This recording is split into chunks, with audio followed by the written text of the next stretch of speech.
to our ocean studio here as part of the Yahowah blog. I hope that there's still a beautiful rainbow behind me. We'll see if our remote camera can pick it up as we begin this program on the man that is most responsible for making that rainbow come to fruition for Yahowah. You see, the rainbow was presented by Yahowah as the sign of the covenant. If you recall, in his discussions with us about a man named Noah, who means guide, he ended the cruise on the floodwaters with this rainbow as the sign of the covenant. And what's so beautiful about the story of Noah is that he was unique among the people living at the time. He lived between Lake Van and the Black Sea. And the area was in the immediate proximity to where Eden had been and where Adam and Chawah were escorted out of the garden. And they were unique among humans at the time. There were thousands upon thousands of Homo sapiens living around the garden at that time, which is why it was walled. But the thing that made Adam unique and therefore Chawah was the existence of a nasama, a conscience. It is the thing that causes humans to be different than other animals, and that we have the capacity to exercise good judgment. We can think, we can be moral. We can filter through information and deduce intelligent and reasoned decisions. It is the thing which means that no matter how many processors they throw at AI, a single wise man will always outthink the computers when it comes to the things that matter most. And it is via our conscience that we can do this. So Noah and his wife and his 3 sons and their wives, 8 all total, were unique in that they had distanced themselves from the Nephilim. The Nephilim were the reason that God wanted to not only flood that region, but also was weary that he'd even conceived mankind. You see, Nephal, upon which Nephilim is the plural, speaks of fallen. And it is insightful because it relates to what happened in the garden when Yahowah made the decision to cause the fall of man, because the first man didn't pass muster. He just didn't measure up. God wanted him to do things that he was unwilling to do. He was not a good listener. He was not particularly observant as to what was happening around him, meaning that he was no fun to spend time with. He was not responsive to what God had to say, and he was a bit of a dependent as opposed to being one who's engaged, contributing to the relationship, making a difference, making things better. He didn't much like work. And so God recognized that Adam was never going to be interesting, never was going to grow up, never was going to develop any character, and would never have an opportunity to demonstrate that he was capable of falling and getting back up, showing that he could be trusted. And so it was Yahowah who caused the fall of man for these reasons, recognizing that the only chance that humanity had to earn God's trust so that he could take us off of this planet and show us the rest of the universe, which is his desire, was for us to be out of the coddled confines of Eden. And so it just did not go well. The next 1,000 years or so was brutal. God explained that the Nephilim, which does not mean giants, it means the fallen, were Hamas. Yeah, the name of the terrorist group, Hamas. They were violent terrorists. They were ruthless. They were religious. They were had degraded in a very short time to being horrible. And many of these people lived in and around the Black Sea, which was fresh water at the time, about 500 feet shallower than it is today.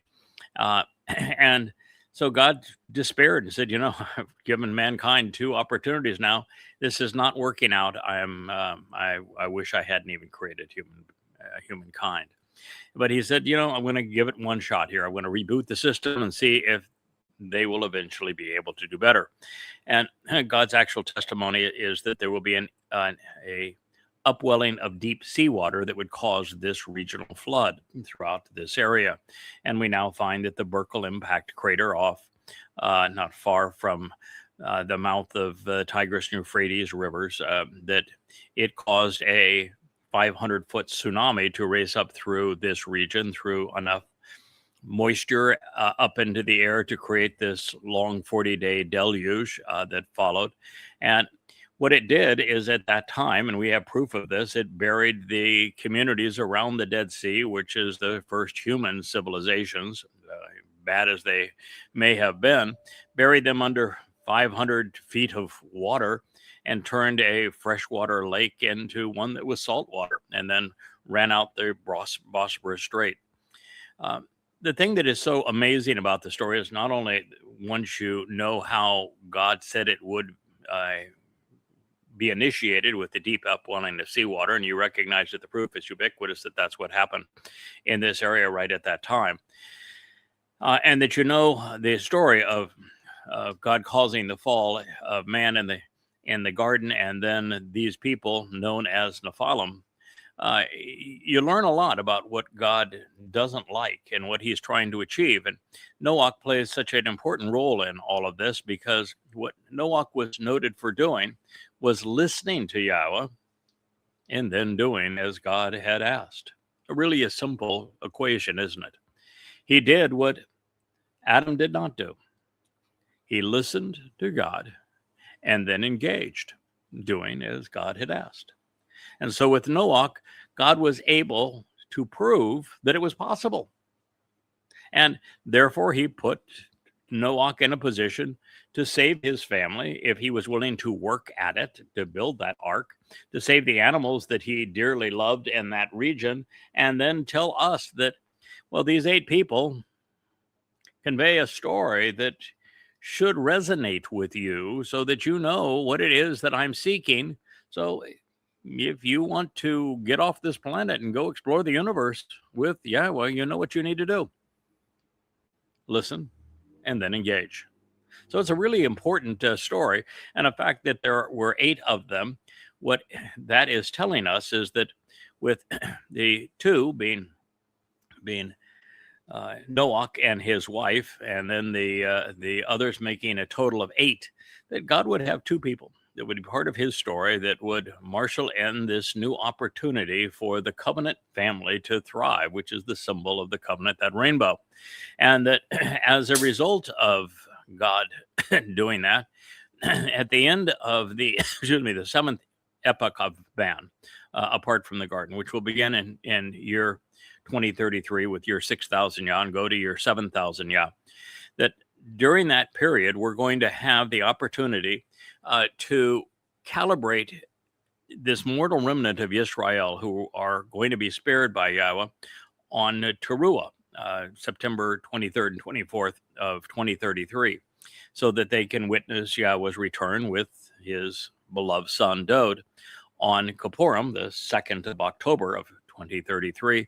And then we are allowed back into the garden with Yah terraforming the entire earth so that the conditions are replicated that were experienced in Gan Eden.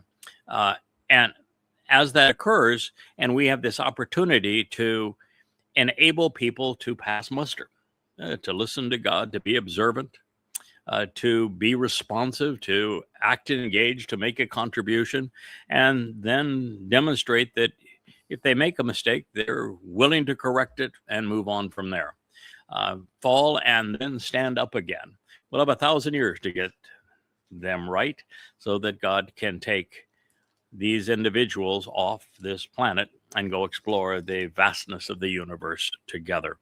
And that is what that rainbow represents. And it's appropriate for it to be of light because it breaks light into 7 fundamental colors of red, orange, yellow, green, blue, indigo, and violet. And and showing the variations of life and light in those 7 colors, we see this menorah that is spinning over my shoulder here, where we took those 7 lights and we reflected them in the same colors of the rainbow, because they not only represent the colors of light, which is what Yahweh is transferring us into, transforming our physical body so that we become energy and light enveloping our souls during the process of the 7 Moed Mikre, represented by each of the lights on that candelabra over my shoulder, the symbol of Yahweh. And they are Pesach, Matsah, and Bikuwrym, which Dowd fulfilled in 33 CE. Shabuw'ah, taruw'ah, Kipurym, and Sukkah. So this is God's story, and it is all emblazoned in the colors of that rainbow, if you know how to view it. So I thought I would share that with you as we continue.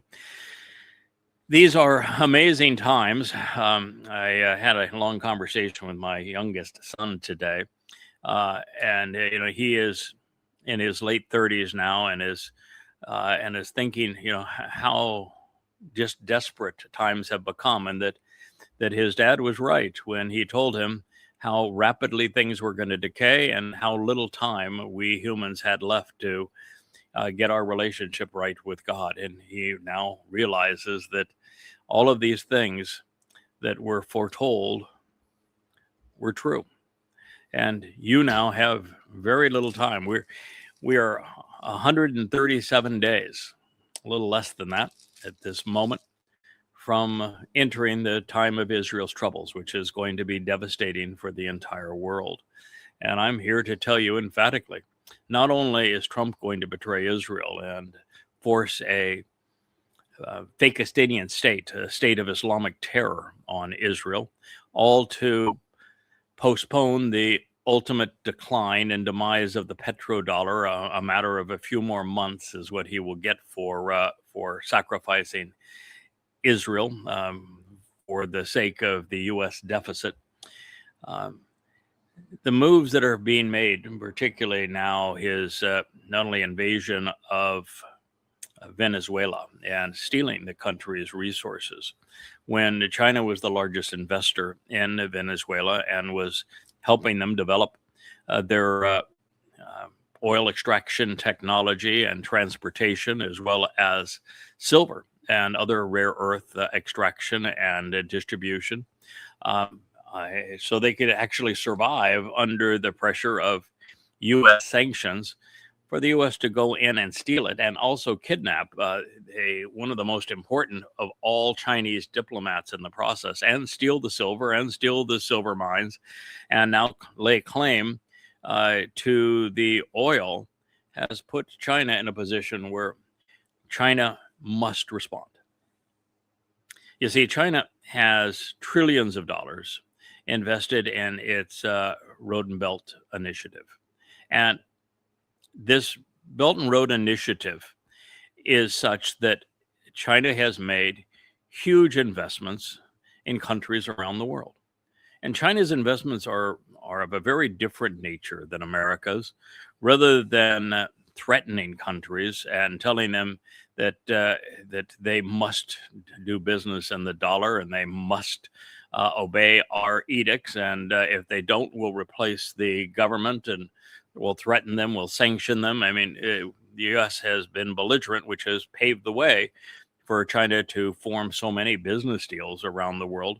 And I'm not pretending that China is not malevolent. I'm just telling you that the way they do business is perfectly sensible, and it is as follows: they will go into a country that doesn't have the overall economic capability to develop its natural resources or its harbors or its roads or its railroads or other types of infrastructure like power generation. And it will cut a deal with that country. And the deal is pretty much always the same, which is that if you pay the very low interest loan back for China developing your infrastructure, and particularly infrastructure, like, again, dams, power generation, roads, harbors, and the like, mines, and oil extraction facilities and distribution, refinery, and these sorts of things, that if you pay over, the course of the loan, your loan back with your percentage of the proceeds of these developments, then they're yours to keep. And you'll work with China and other countries in enjoying the benefits. If you don't pay your loan back, then China simply gets title to whatever it was that China built in your country. Still in your country, you can still use it, but China has sway over its ultimate benefits. So it's a perfectly fair deal. You still have the harbor that functions, but China owns that harbor at that point. And China has done this throughout the world, all to unite the world around an alternative to the US dollar as a reserve currency and the belligerence of the United States. And so when the United States stole Venezuela, where China was the largest investor, some $70 billion in their mining industry and oil extraction industry and other infrastructures within Venezuela, and then kidnapped a lead Venezuelan diplomat. China was in a position where they either roll over and play dead, which is to tell everyone that is part of that Belt and Road Initiative that you do a deal with China, and if the United States comes in and is belligerent and kidnaps your leaders and steals your country, then you get nothing.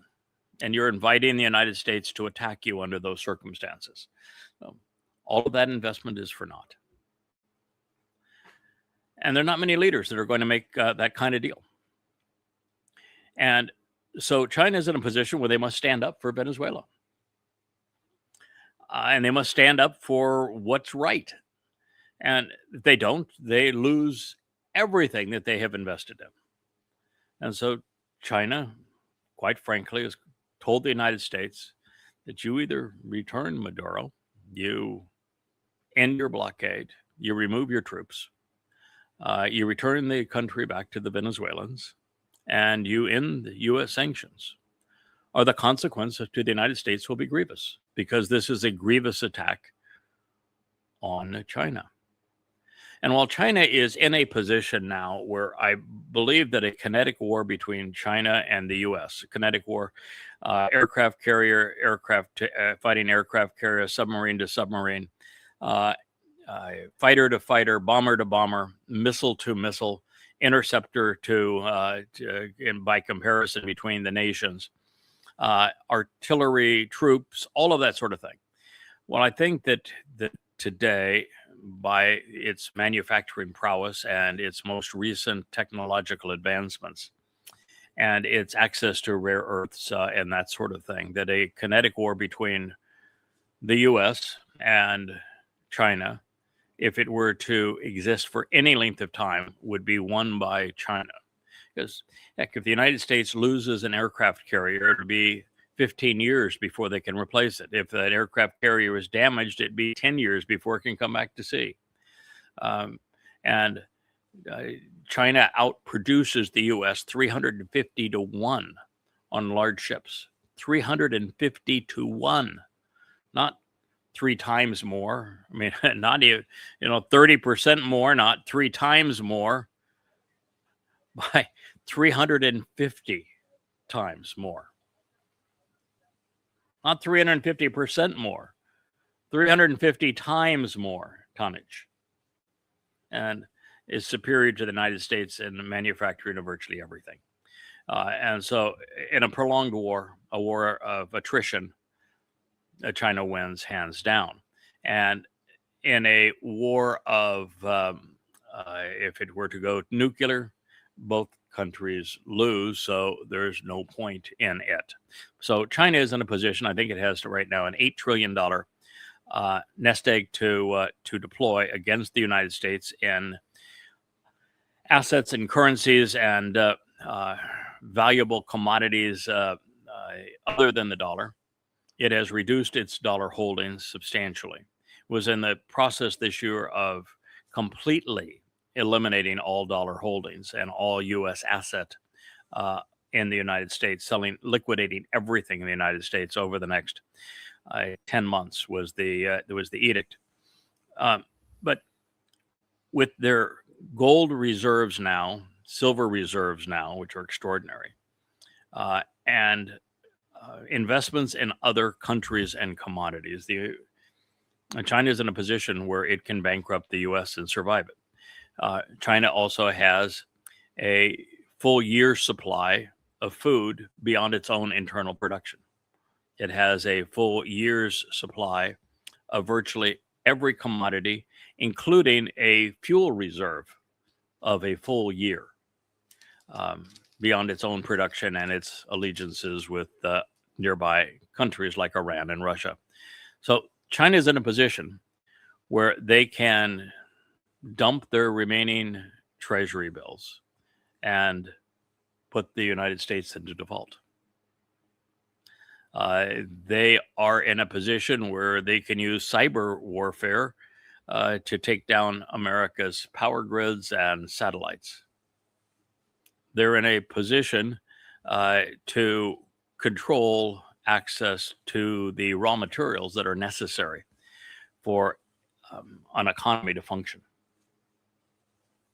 starving the U.S. economy.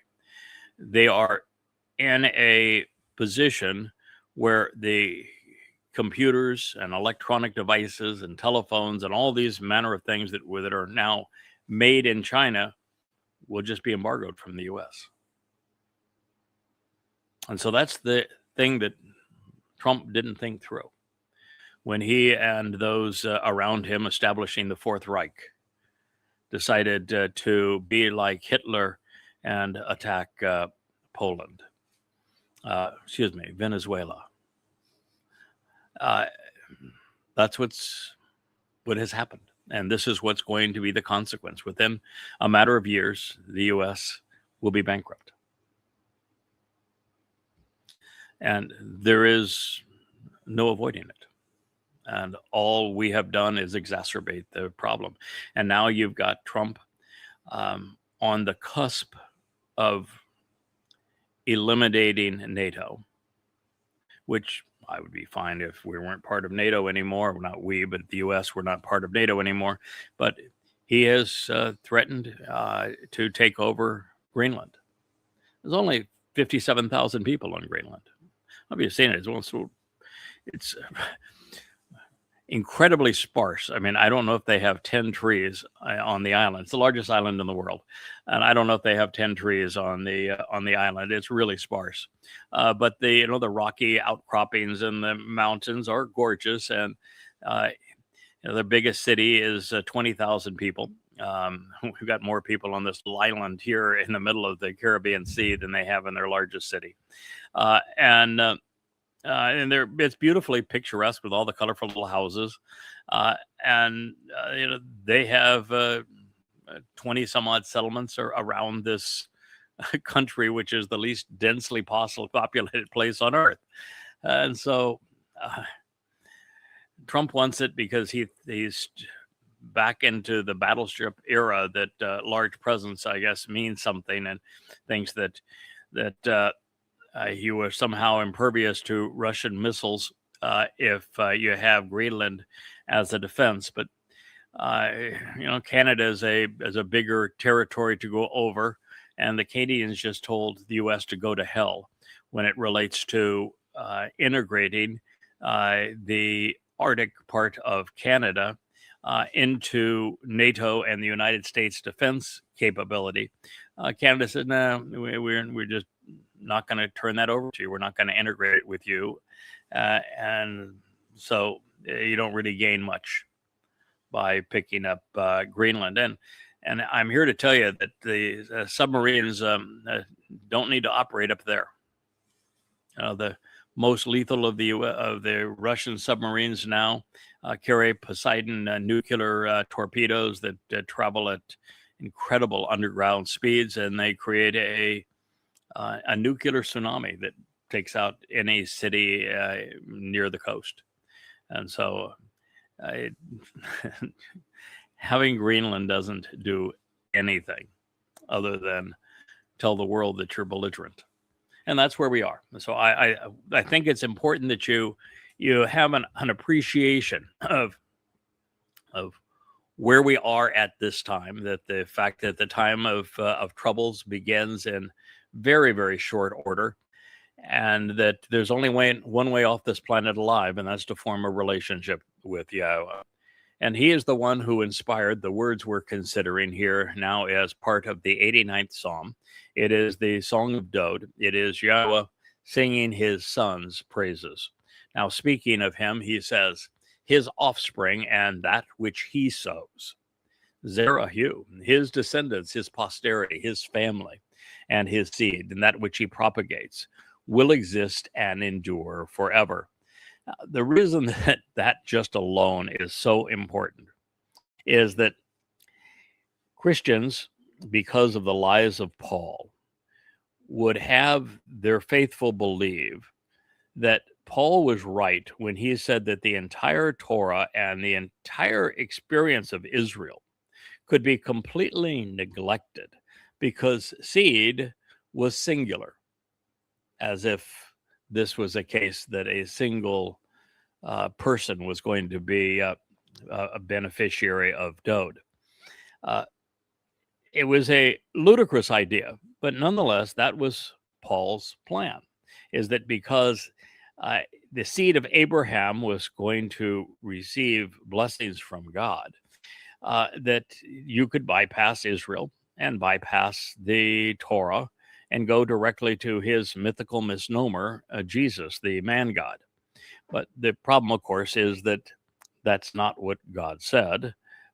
And second, here we now have another promise regarding seed. So you can't skip from Abraham past the Jews to Mr. Christ, when a fellow who lived 1,000 years before the myth of Mr. Christ was conceived is also the beneficiary of the same statement where it says his offspring and that which he sows will exist and endure forever. That's absolute proof that Paul lied. If you want to be informed and rational, he lied. If you want to believe, then that's your problem. You have to believe that which is untrue. So it's Dowd's offspring, and that which he sows, which will exist and endure forever. That being the case, guess what? There can't be any Jesus. And his place of honor, his dignity and authority, as well as his adornment, his throne, his seat of sovereign leadership, and his powers from Keshe, will be as brilliant as the sun before me. Neged Ani, my conspicuous counterpart. Mizmor 89:36. Wow. I mean, just wow. You have any idea how powerful that is? So, God is saying of this one man that he has called his beloved son. He has said, I'm his father, he's my son. He has called this man his chosen one. He has specifically said on 3 occasions already that the man that I'm talking about, his name is Dowd. That's the actual name of the person known today as David. He says that he personally Mashiached him, anointed him the Messiah. He says that his throne and his position of honor were going to endure forever and be measured as time is measured in the spiritual domain of the heavens, which is as light, which means eternally. He said of Dowd that he is not only the exemplar of the covenant, but that the covenant's benefits are literally delivered by what Dowd achieved, making him our Savior. He said that Dowd is the Zarowa, the Passover lamb.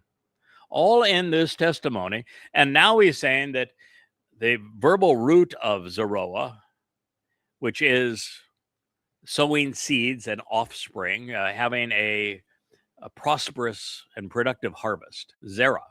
He is saying that it's Dowd's offspring. that which he sows, that are going to exist and endure forever. Well, Dowd did a lot of things. Farming is not one of them. He was a great shepherd. He was a tremendous warrior. He was the greatest of kings. He was a superlative songwriter. He was a great lover as well. But farmer, not so much. So guess what? God's not talking about sowing actual seeds. No, Dowd is talking about the results of what he has done. And when you consider what did Dowd do that would result in having offspring, if your mind is open, if you're paying attention to the Torah, you know, Pesach, Matsah, Bikuwrym. Pesach opened the doorway to life, will endure and exist forever. That only happens when somebody opens the doorway to life. Pesach is the doorway to life. I'm hearing the roar of a very loud plane behind me. It's exceedingly annoying, not because of the noise, but because these loud airplanes are typically U.S. spook planes and military planes. The spooks that went in and kidnapped Maduro and were spies in Venezuela, landed their gaggle of blacked out large aircraft here on Croy prior to invading Venezuela. And they don't normally fly during the day. These things mostly like to sneak out under the dark of night. So that's what we're listening in the background. Man kills, God creates life. And so let's think about it. It says that his offspring and that which he sows will exist and endure forever. The doorway to forever is Passover. Now, I understand that religious Jews don't know that. They celebrate Passover as the escape from Egypt. It's not true. Nobody left Egypt on Passover. Nobody. They had a nice meal, went to bed that night, and the firstborn sons of everyone, including the Pharaoh, died that night. You see, Passover is the doorway to life. It's not the exit plan. The exit, where you separate from religious and political corruption, occurs on Matsah. So they become immortal and exist forever because Dowd opened the door to life on Passover by fulfilling it. He was the one who in 33 CE was crucified by the Romans. He wrote extensively about it in the 22nd and 88th Mizmor, Psalms. You ought to read it. He speaks specifically of Roman-style crucifixion. The following day, it was Dowd's nephesh soul that carried the guilt of every covenant member into Sheol, this black hole that is equated with hell, so that we would be innocent before God, not guilty. That is how we endure. That's how we exist in God's presence, because we look ideal. We look innocent before him. All he sees is the good in us because all the bad has been taken away. But what does that lead to? Firstborn children, descendants, posterity. Bikuwrym goes Pesach, doorway to life, Matsah, removal of guilt. Bikuwrym, firstborn children, descendants, posterity, family. This is his offspring, and that which he sows delivered through Bikuwrym, when Dowd's nephesh soul was released from Sheol and returned to his father in Shamayim, heaven. Get the picture? God's a very, very effective storyteller, but you got to know who the players are and what they're talking about if you want to capitalize. So now God is saying of a man whose first life ended 4 years before this was written. This was written in year 3000 Yah, 968 BCE. That's when the cornerstone of the home for Yahweh's name, known as the first temple, was laid. And That is the moment that this song was authored by God. And in it, of the son whose mortality had ended 4 years earlier, he's saying that his place of honor, dignity, and authority, as well as his adornment, his throne, his sovereign leadership, would be like the sun, as brilliant as the sun before him, as a conspicuous counterpart. Now, the reason for this is the first part of what we just read tells us that David, would have a second life. And in that life, he's going to open the door to life for the rest of us, perfect us so that we can exist and endure in God's presence, and so that he will deliver posterity on Bikuwrym. So in that second of three lives in 33 CE, year 4000 Yah, he fulfilled Pesach, Matsah, and Bikuwrym, enabling the statement that preceded this. But now for him to return as brilliant as the sun before me, with his position of authority as a conspicuous counterpart in Yahweh's presence, two things have to happen, right?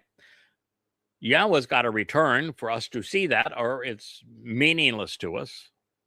You know, another sun in a universe of 2 trillion galaxies with hundreds of billions of stars per galaxy is pretty meaningless. It wouldn't even be worth saying.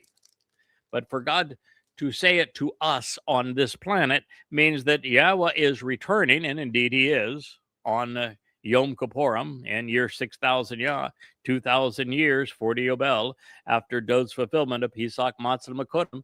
Dowd and Yahweh are returning together to fulfill this promise. And when that happens, it is going to be a case where Dowd's position as a conspicuous counterpart in Yahweh's presence is going to be as brilliant as the sun. Yahweh is equating Dowd's authority, Dowd's position relative to our planet and life on it, with the sun. Now, if you want to understand this, what must you do? Well, listen to my suggestion. You go back to the first book of the Torah and open the first chapter. And keeping in mind that Dowd fulfilled Pesach, Matsah, and Bikuwrym, which enabled the first part of this statement, in year 4000 Yah, 33 CE.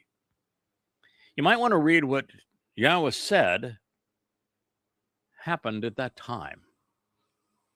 What did he say? He didn't say that he created the sun, but he spoke. In fact, he didn't even use the word for sun, which is shemesh. What he said is that there would be, on this fourth day, 2 luminaries, both great. The greater of the 2 luminaries would rule over this time of brightness of day, and the lesser of the luminaries would reflect the sun's light during the time of darkness.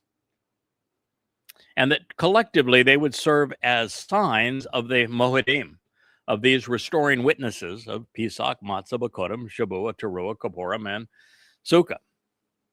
And so there would be the greater luminary whose brilliance is reflected by the lesser luminary, pursuant to explaining and fulfilling these Mowedym, these seven meetings that I have been sharing with you. Pesach, Matsah, Bikuwrym, Dowd, fulfilled, 33 CE, shabuw'ah, taruw'ah, my responsibility in, well, over the next 8 years, and then Dowd's return with Yahweh in 2033, year 6000 Yah. That is what's being conveyed here. And it is equating Dowd, whom this whole song has been about, to the sun that is the greater luminary of the fourth day of creation. And it says that Dowd is actually Yahweh's counterpart. That's why earlier in this psalm, we heard God ascribe a title and condition to Dowd that is essentially unimaginable from a human perspective. And that is that Yahweh called Dowd Elyon. So God, El, called his beloved son, Dowd, El-Eon. El is God.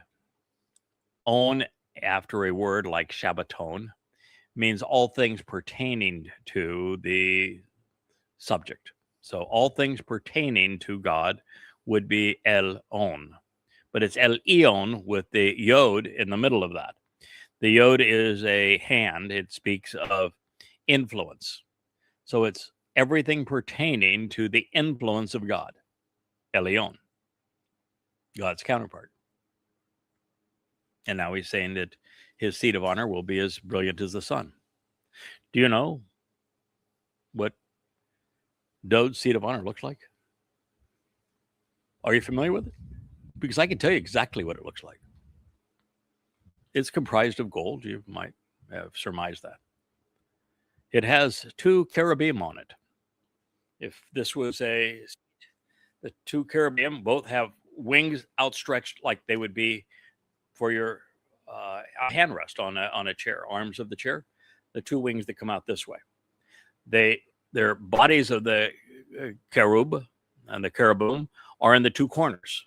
And then they have wings that go behind that are the backrest for this throne. So what is gold that has 2 cherubim, winged spiritual beings on it, that would be referred to as a seat and be exceedingly important, particularly on the day that Dowd is returning, and that might somehow tie into this rainbow that we talked about and showed a picture of at the beginning of this program. It's called the Kipurym, based upon the same verb as Yom Kipurym. Kipurym is the plural of Kippur, which means to reconcile. The day of reconciliations is when Dowd and Yahweh are returning. That is when you're going to witness this. And when that occurs, you should look to the Torah, because the Torah is quite explicit. It says that on this day that the high priest must go in to the most important place, the most set apart place within the tabernacle, and anoint the Kipurym, the mercy seat of the Ark of the Covenant. First for himself with the blood of a bull, sprinkle 7 times your finger, and then the blood of a goat. In that case, it will be Elia. You're listening to the bull talk to you. He is Yada. And this is what's going to happen. And so the Ark of the Covenant is the mercy seat. It is the Kipurym. It is what is going to be as brilliant as the sun. It is why it's going to be brilliant, because it's going to reflect the sun's light, and the sun is the greater luminary. And it's going to enable the covenant promises. Because this very psalm, that's what Yahweh said, that his son is the reason that the covenant is possible. He enabled the benefits of the covenant, which are eternal life, our souls being rid of all guilt, our adoption into God's covenant family, our enrichment and empowerment at that time. Those are the 5 benefits of the covenant. Dowd is delivering all of them. And the seat, his throne, his position of influence is on the very Ark of the Covenant, which is now similar to what Noah did as an example and built for life and to avoid the storms and to show the sign of the covenant by listening to Yahweh and doing what he said all those many years ago. The Ark of the Covenant is his throne. And he's going to sprinkle the blood of a bull who's going to be sacrificed on taruw'ah as the Adam of Parah. And the blood of the goat is that of Elia, who will have served as the master of ceremonies for the greatest show on earth that takes place as Yahowah transforms the earth back into the conditions of Eden and supervises all of the festivities associated with the sacrifice of the Adamah Parah on taruw'ah, the incineration of all religious and political trash,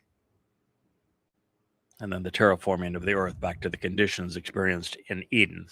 So we have a marvelous, protective, and a sheltered place, ideal for life over the next 1,000 years, over which time Dowd will reign as our king. So doesn't this also mean that Dowd has a third life? And there is somebody else that must have a third life because of what follows. When God introduced the story of the greater and lesser luminaries in the first chapter of Bereshith, Genesis, he equated the two together. The inference was that the moon reflects the sun's light.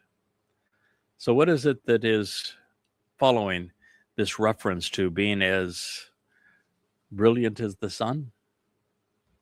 It says that he is similar to the moon. And it's the moon who is also established forevermore, while serving as an enduring and reliable, truthful and dependable witness in the universe, in space-time, and for all things joyful thereafter. Wow. I mean, God's testimony is just alive with meaning, with relevance for our very moment, with hope, with brilliance, and tremendous insights. So not only is Dowd returning with his seat of honor, which is the Kipurym, the very mercy seat of the Ark of the Covenant, which he is going to anoint with the blood of this bull, who is the lesser luminary, the moon, his herald, and with the goat that's Elia, who has been the returning Elijah to serve as the other witness and the master of ceremonies throughout this glorious event. And understand that what God said specifically in 2 Samuel 6 is that Obed-Edom, which is the man from Edom in Isaiah, is going to save many at this time. He's going to be covered in blood because he is the sacrifice of the Adamah Parah. And that they are going to work together to bring this into fruition. And when Yahowah explained that to Dowd, Dowd put on the breastplate of the high priest as the Ark of the Covenant was proceeding to its place on the Temple Mount under the tent of the restoring witness. Dowd is going to be the one who anoints the Ark of the Covenant upon his return.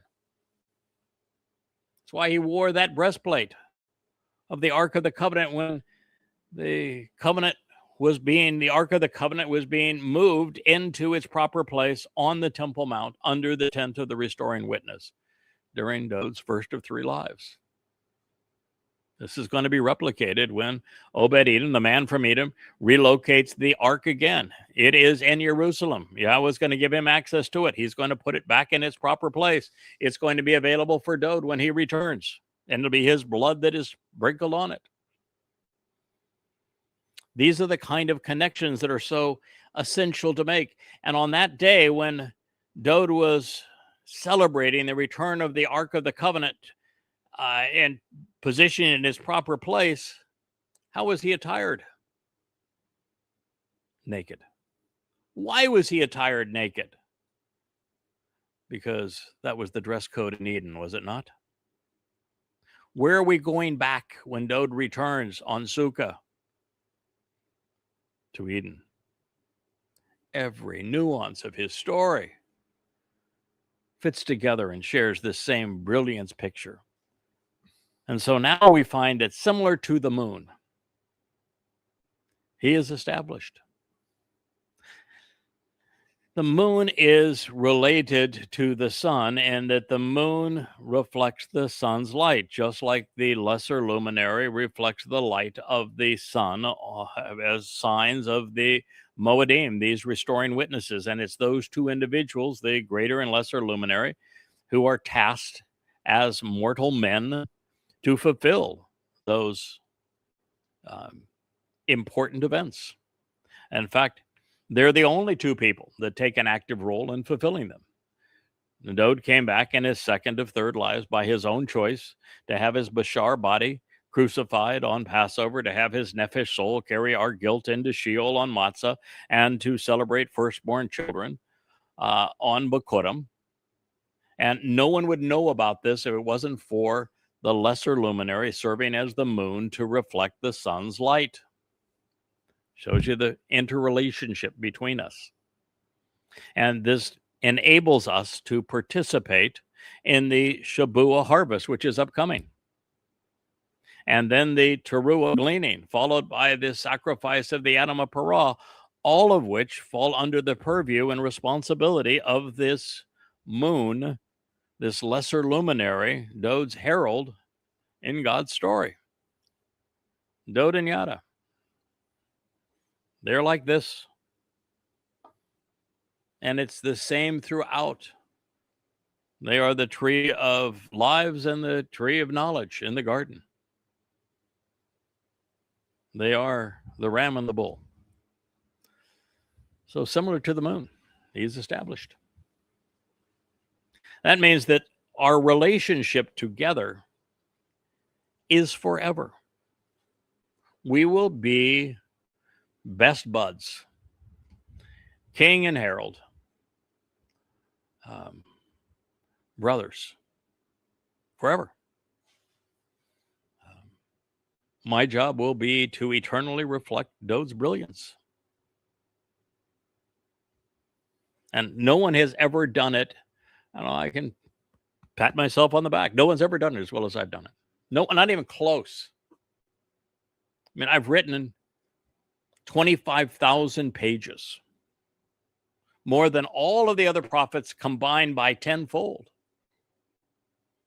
to celebrate the greatest discovery in human history, which is that Dowd, David, is the one in his second of three lives fulfilled Pesach, Matsah, and Bikuwrym, becoming our Savior, and that Dowd is the Messiah. He is the returning King. He is the very Son of God. He is the chosen one. He is the shepherd. He is the means to enable the benefits of the covenant.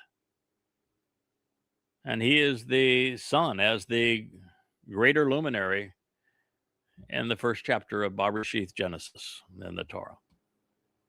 He's the tree of lives in the garden. He's God's beloved Son. He's all of those things. And the first person not only to discern that, but to prove it, to explain Dowd's motivation for doing so, to explain how Dowd came to the understanding that he should volunteer, to show why Yahowah came to the conclusion that it was right for Dowd and for him and for his people and for all people on this earth for Dowd to do as he did. And yet his people promoted two God-forsaken myths to deprive everyone of what Dowd accomplished. First with Jesus Christ, who never existed. Paul created him in 52 CE. You heard that correctly. Jesus Christ never existed. He's a goddamn lie. No one named Jesus lived in first century Judea. There was no Christ. It's a Greek title based upon the concept of drugs. No prophecy related to a Jesus. All of the prophecies of somebody arriving to do something extraordinary all have Dowd's name in them, as does this one. It's Dowd. He was the one who was crucified by his own explanation. When you look at the prophecy in Daniel, it talks about an arriving Mashiach to be cut off, but not for himself. Dowd is the one who's giving the prophecy. He is Gabry'el, God's most capable and courageous man. He's speaking of himself. That realization is the single greatest discovery in human history, and it is the lesser luminary reflecting the greater luminary's brilliance, just as the moon reflects the sun's light, particularly in this time of great darkness.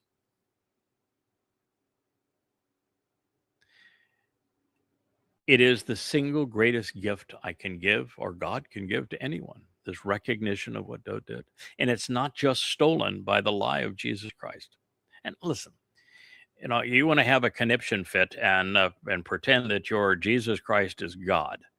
Have your head examined. Put it in the toilet and flush it. I mean, that's the level of your stupidity. God is not a man. A God that can create a universe of 2 trillion galaxies, each with hundreds of billions of stars, each with thousands of planets, and conceive life, can't be smaller than the universe that he created. He has to be at least one dimension beyond the universe that he created, which is likely 6 dimensions, of which we perceive 3.5. All of God won't fit into the entire universe, much less into one galaxy, much less into one solar system, much less onto one planet, much less into one continent or country, much less into one ethnicity, much less into one person. It is absurd. God is not a man. And if I may go one step further, men cannot kill God. God cannot die. The whole lie of Jesus is so utterly absurd. And this idea of a resurrection, a bodily resurrection, is asinine. It's counterproductive. The whole thing God is trying to offer you is to free you from these. When you get to the point where you can be trusted by God and God can take you off with him to go off and explore the vastness of this universe, you have to have your soul enveloped in light energy, which means you have to get rid of these bodies, which are just anchors keeping you on this planet. It's why Elon must dream of having 1 million people live on Mars by 2050 is nothing but a fairy tale, nothing but hype, stupidity. No one's going to live on Mars. Wholly toxic, and the distances are too great. It's what God's offering. He used 2 sources of light, one during the day, one during the night, to demonstrate this to you so that you could get an appreciation of why the throne of Dowd, which is the Kipurym, the mercy seat of the Ark of the Covenant, is going to be as brilliant as the sun in his presence. And while he is so similar to the moon, that he will be established, kun, appointed, prepared, trusted, and set in place forever, eternally. When I first read this, and I did not understand the importance of greater and lesser luminary in the first chapter of the Torah, before I understood that Dowd had fulfilled Pesach, Matsah, and Bikuwrym, and therefore earned the title of sign of the Mowedym by having done so, and that the purpose of the lesser luminary was to reflect the sun's brilliance, I thought that God was talking about the moon existing forever, and that's not possible. This entire universe that we can see bits and pieces of at night is going to die of entropy. Nothing in it's going to exist forever. Our sun won't exist forever. Our planet will not exist forever. The moon won't exist forever. But when it says that this moon is similar to the brilliance of Dowd's position of leadership, and that's going to exist forever, then we have a relationship. Now we understand the testimony in Bereshith, Genesis 1, of the relationship of the greater and lesser luminaries serving as signs of the Mowedym. They're fulfilling them to give you life forevermore. And what is he doing? He's Amon.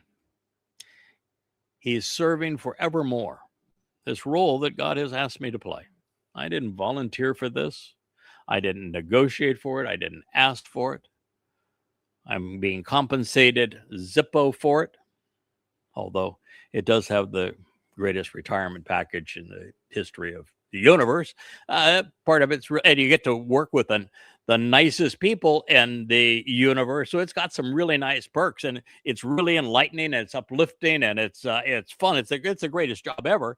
And working is something I enjoy and Yahowah loves.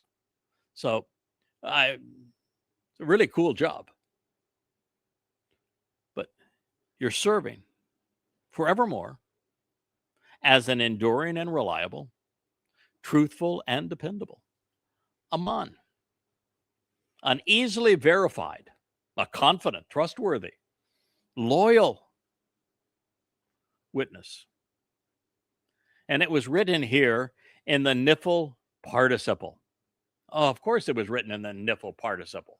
What was God thinking if he wouldn't have written it in the Nephil participle? And all of you out there saying, what in the hell is a Nephil participle? Rich back there is waving his hand. I've been doing this so long, but I actually know what a Nephil participle is and celebrate. When I see a Nephil participle, I'm all in. What Nephil means that the subject of this verb, which is to be truthful and dependable, reliable and verifiable, is not only carrying out the intent of the verb, but he's also enduring the effect of the verb. So this is fully engaged. It means that the role that God has asked me to play, I am serving you as a truthful and dependable witness. And I'm benefiting because I'm receiving what would be considered the benefits of being a truthful and reliable witness, which is to be appreciated by God and by the covenant family for doing this very thing, being verifiable, being confident, being trustworthy. And then, of course, he is an ed. Now, the participle is a verbal noun.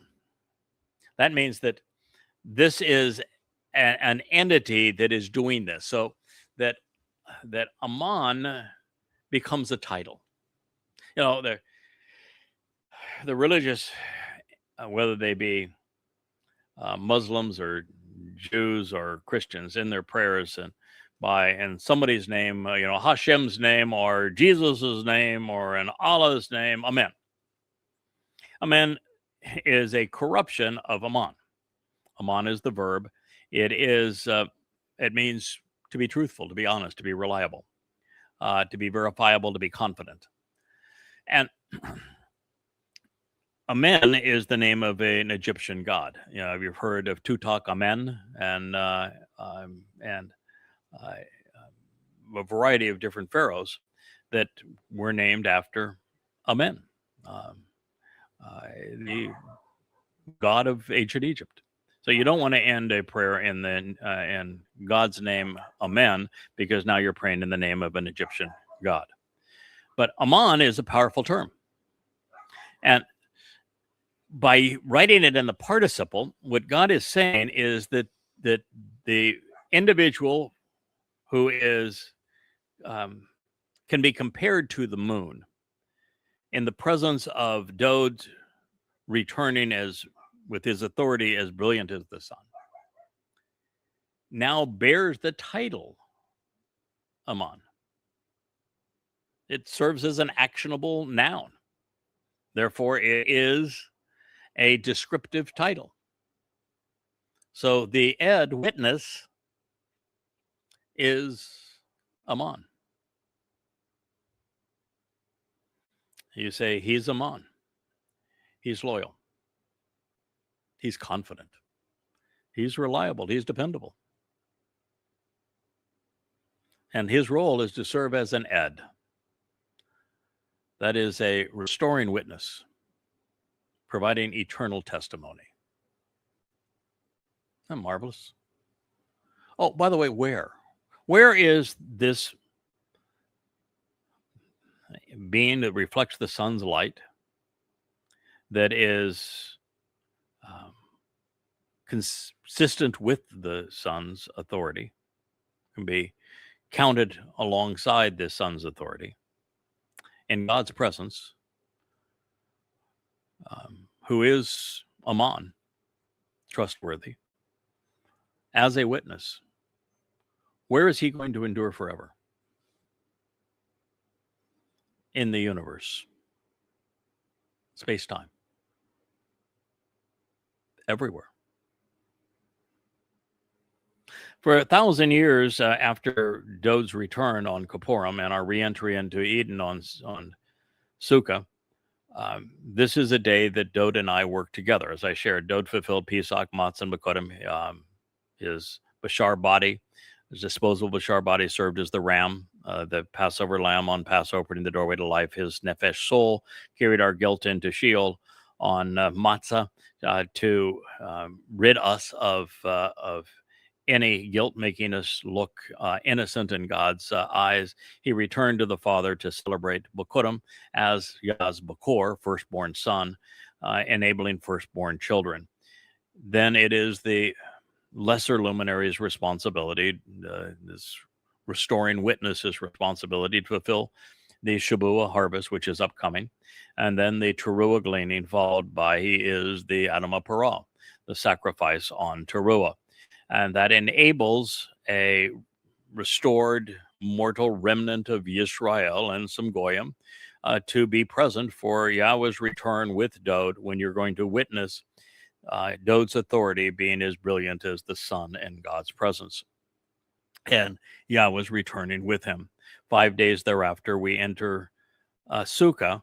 And on Sukkah, it is Dowd and I working together again, serving as the signs of the Mowedym, because he is the tree of lives, I am the tree of knowledge, and we collaborate to equip this mortal remnant of Yisrael with the right approach to Yahweh and life to earn God's trust, so that they too can join us traveling through the universe. And God says, for all of this, pause now and contemplate what you have just heard. Mizmor, lyrics to sing, Psalm 89:37. If this were the end of the psalm, at the conclusion of God's tribute song to his beloved son, it would already be the most important piece of literature ever written. A very constitution of our lives, an owner's manual, if you will, an operator's manual on how to get the most out of life.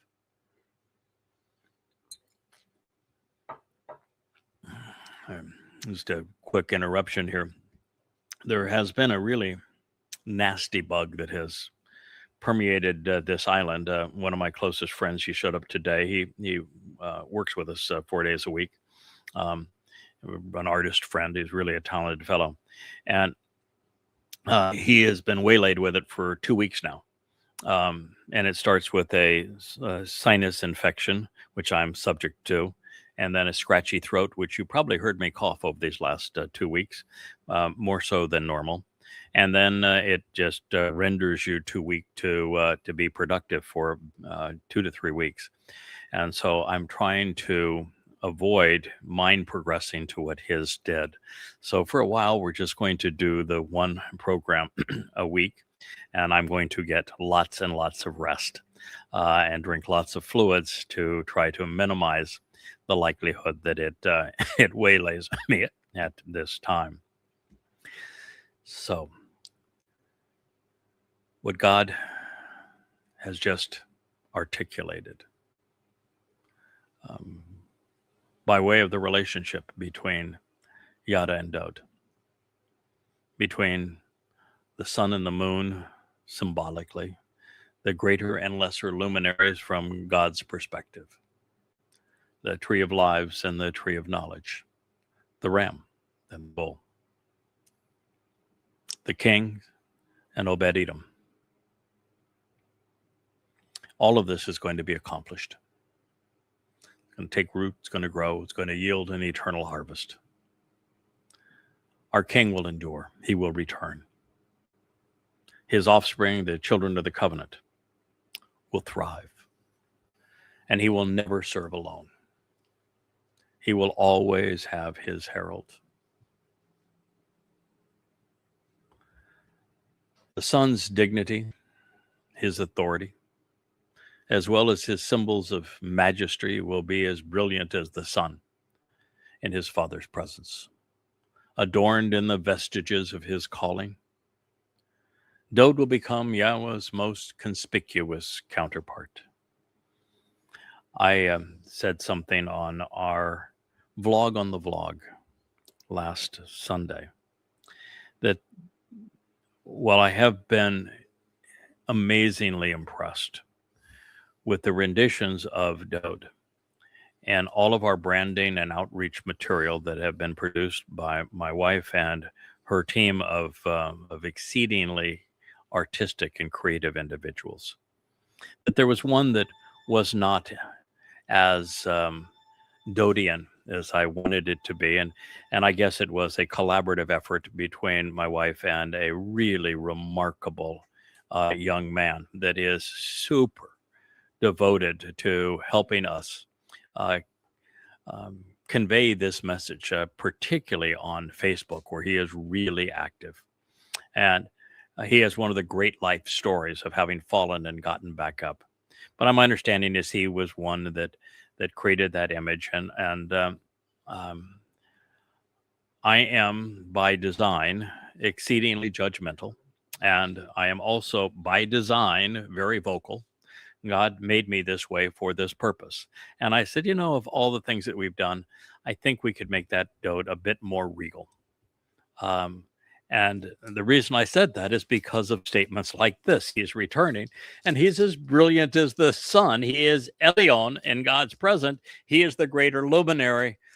I want my king to appear as God's conspicuous counterpart. And my wife, she is the most talented fashion designer I have ever met. Now, you wouldn't know it by the way that I dress, but we're pretty casual around here. But she is really stylish. And so I just wanted Dowd to be as God sees him, as I see him, as we see him. Now, speaking of the two, just speaking of God's metaphor, the moon, while 400 times smaller than the sun, is 400 times closer to the earth. And that's 400 times smaller in diameter, much smaller than the sun than that, but just in diameter. And the moon comprised of the essence of the earth. Actually, our moon was created because of a very large planet, smaller, of course, than the earth, but probably in the size of Mars. 4.5 billion years ago, hit Earth at just the proper speed and just the proper angle to fuse with the Earth and send an enormous amount of the Earth out into orbit around the Earth as the moon. And so the moon is comprised of the same material of the Earth. And it is illuminated as a result of reflecting the sun's light.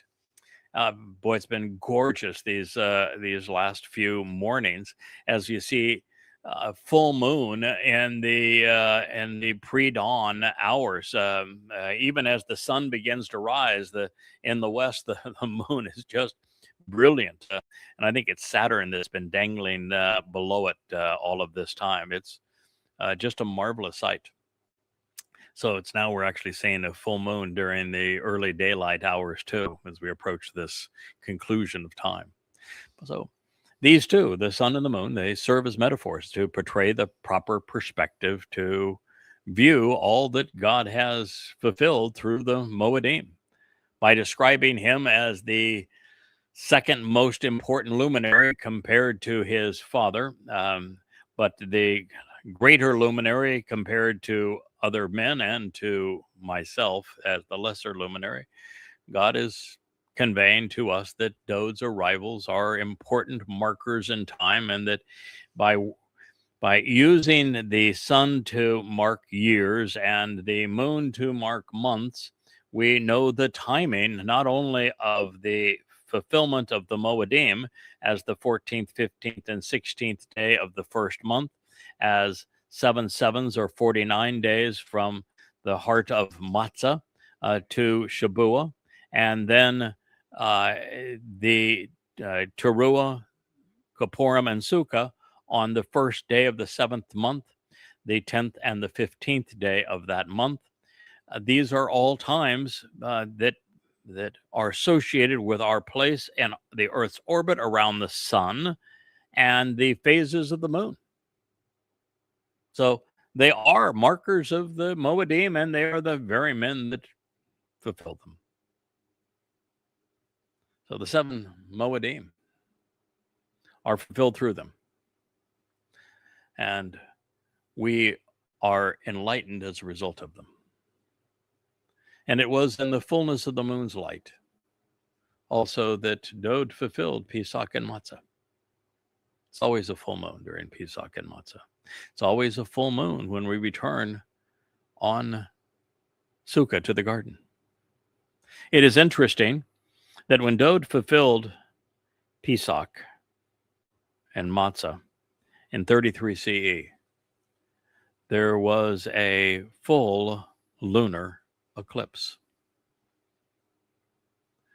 When Yahowah brings us back into the garden on Sukkah in 2033,